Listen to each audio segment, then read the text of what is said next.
नमस्कार। आज वीडियो प्रसंग होइछि चलित राज्यसभा निर्वाचन रे नवीन पट्टनायक बीजेपी को समर्थन गुमर कथा। गतकाली ये प्रसंग को नहीं तमाम राज्यर गोटे राजनैतिक वातावरण उष्णता भितर को चली आसला। बहु तर्क वितर्क एवं कादुओ फोपड़ा फोपड़ी होता। जे 3टी सीट वैकेंसी पड़ता ओडिशा रे, जो 3टी सीट वैकेंसी पड़ता ताको फिलअप करने विजु जनता दल पाखे यथेष्ट सामर्थ्य था। अपर पक्षे कांग्रेस कहतु बीजेपी कहतु तांकर जो संख्या अच्छी से गोटे भी प्रार्थी जितेला भली सामर्थ्य नाला। 3टी सीट की फिलअप करने जदिव पाखे सामर्थ्य था, 2टी सीट देला पर तृतीय सीट को विजु जनता दल बीजेपी छाड़देला। जदि नवीन पट्टनायक छाड़ी दौरान तांकर मुख्य प्रतिद्वंदी को, ताहले या भितर किसी निश्चित बाध्यबाधकता थाईपारे, किसी भितरी कथा या भितर थाईपारे, किसी मजबूरी थाईपारे। कि प्रकार बाध्यबाधकता बा कि प्रकार मजबूरी ताको आमे समीक्षा करिवार आवश्यकता अछि। जे 2टी कारण थाईपारे। गोटे कारण अछि, प्रथम कारण हेउछि जे विभिन्न राज्य रे जो भली भाव रे ईडी एवं सीबीआई रो चढ़ऊ हेउछि। नवीन पट्टनायक सरकार पारिषद ठूँ आरंभ कर नेता माने जो प्रकार भाव में 25 वर्ष धरी अन्याय अत्याचार और दुर्नीति बुड़ी रही,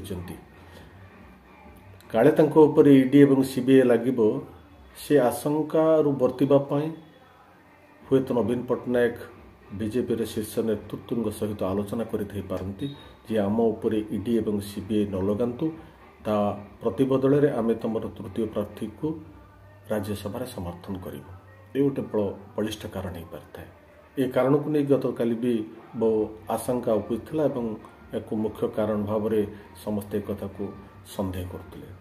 द्वितीय कारणटी हो पारे अत्यंत स्पर्शकातर कारण, ये पाखरे जो यथेष्ट संख्यक विधायक माने अच्छा भर किसी विधायक हुए तो तृतीय प्रार्थी जी आवश्यकता करुच्ची से भर हुए तो किसी नाराज थी पारती, किसी अमंग थी पारती, नवीन पट्टनायक बलरे थी न पारती। जदि ए प्रकार कथा होता है ताहले तृतीय प्रार्थी दे से अपदस्थ हो पारती। नवीन पट्टनायक घोषणा कले जे अश्विनी वैष्णव जे रेलमंत्री अच्छा बीजेपी से अत्यंत भल काम करुवा दृष्टि पुनः सुजोग देवाई आम उत्सर्ग करदेलु।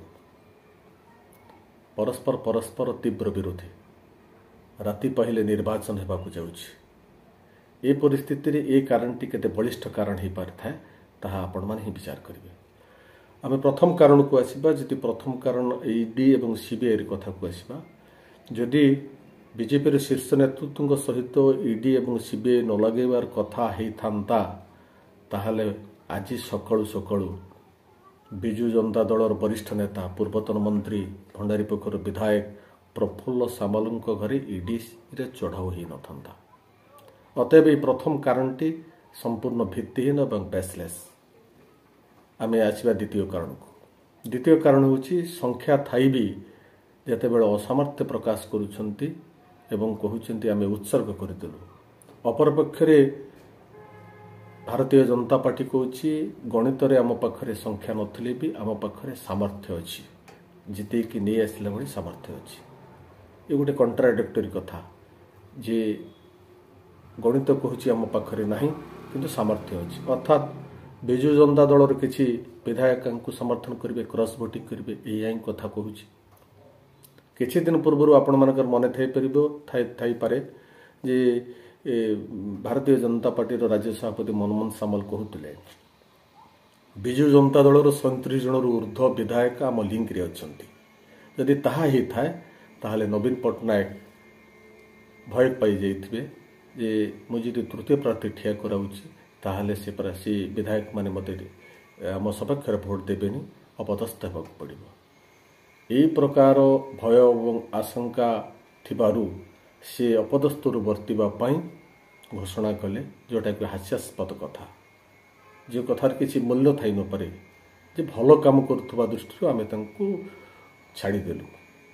स्वाधीनता परे जदि भारत वर्षर स्वाधीनता परे जदि ओडिशा को बेसी टंका आसी थाए, बेसी योजना आसी थाए, ताहले आम श्रेय दबा बीजेपी धर्मेन्द्र प्रधान को जदि धर्मेन्द्र प्रधान ए श्रेय नौकरी ताहले आगामी दिन में से जो लोकसभा निर्वाचन लड़वा जाऊँच विजु जनता दल कौन निर्वाचन प्रतिद्वंदिता करेंगे ना कि ए प्रश्न कौन आसवा स्वाभाविक नुह। तेणु जो प्रथम कारणटी संपूर्ण भाव भित्तिहीन और बेसलेस सीबीआई और ईडी कथा। द्वितीय कारण को आम आसवा पूर्वर मनमोहन सामल कहते किसी विधायक आम लिंक रे अच्छी जदि से माने लिंक रे न थांते ए माने केबे कहि न थांते आम पाखरे सामर्थ्य अछि बोली। तेणु एक ही प्रकार कथा आपण माने ही विचार करिवे। किछि दिन पूर्वर मनमोहन सामल कहते जेते बेले टिकेट भाग बंटरा हब सेते बेले बीजेडी सांगठनिक दक्षता माइक्रोस्कोप देखिले भी देखा संभव हेबनी। आसंता दिन में से प्रकार अवस्था घटवाक जाऊँगी जे बीजेडी भितर जो अंतर्विवाद अच्छी अंतर्कंदल अच्छी एवं सुप्रीमो जो भाव में संपूर्ण क्षमता को हाईजैक करी जड़े प्रशासनिक अधिकारी परवर्ती समय रे संगठन को आसी पांड्यान का हाथ को टेकी देइछन्ति। समस्त मंत्री एमएल माने असहाय जाइछन्ति कृतदास हो जाइछन्ति भितर थिबा असंतोषर गोटे विराट विस्फोरण घटवाक जाउछि। आसंता दिन में ये राज्यसभार निर्वाचन रे नवीन बाबू को पंथा अवलंबन कले कौन पाई मजबूरी कौन पाई भितरी कथा कहीं बाध्यबाधकता आप स्पष्ट भाव में अनुमय करें जे आयत्तरे विधायक माने आउ नाहंती एक कथा स्पष्ट हो जाइए।